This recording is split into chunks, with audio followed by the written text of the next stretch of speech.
ആലപ്പുഴ ചെങ്ങന്നൂരിന് ഉത്സവ നാളുകൾ സമ്മാനിച്ച് കുടുംബശ്രീ ദേശീയ സരസ് മേളയ്ക്ക് തുടക്കമായി. സംസ്ഥാനത്തെ ഏറ്റവും വലിയ പ്രദർശന വിപണന മേള എന്നതിലുപരി ഗ്രാമീണ ഇന്ത്യയുടെ നേർക്കാഴ്ച എന്നതാണ് മേളയുടെ മുഖമുദ്ര.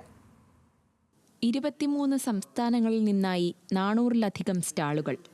ഗ്രാമീണ വനിതാ സംരംഭങ്ങളെ പ്രോത്സാഹിപ്പിക്കുക, പരമ്പരാഗത ഉൽപ്പന്നങ്ങൾക്ക് പ്രചാരം നൽകുക തുടങ്ങിയവയാണ് മേളയുടെ പ്രധാന ലക്ഷ്യം. തദ്ദേശ സ്വയംഭരണ വകുപ്പ് മന്ത്രി MB രാജേഷ് 11ാമത് സരസ് മേള ഉദ്ഘാടനം ചെയ്തു.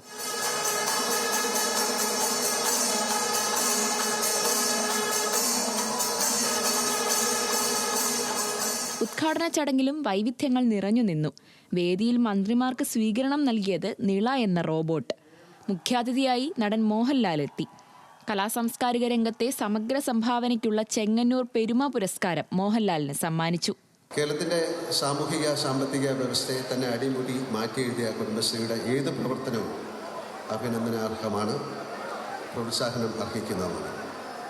ഇന്നിവിടെ ആരംഭിക്കുന്ന സരസ് ദേശീയമേളയാവട്ടെ കുടുംബശ്രീ കൂട്ടായ്മകളുടെ കൂടിച്ചേരൽ എന്നതിനപ്പുറം ഗ്രാമീണ വനിതാ സംരംഭങ്ങളുടെ കൂടി പ്രദർശന ഉത്സവമാണെന്ന് ഞാൻ മനസ്സിലാക്കുന്നു.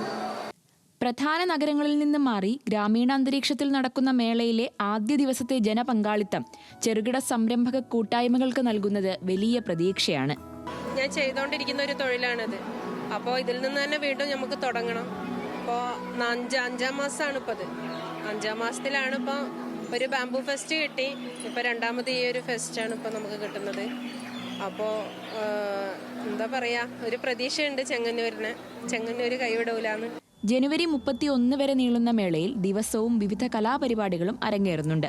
പുസ്തക പ്രദർശനം, pet show, flower show, robotic show തുടങ്ങിയവയും കാണികൾക്കായി ഒരുക്കിയിട്ടുണ്ട്. ന്യൂസ് മലയാളം, ആലപ്പുഴ.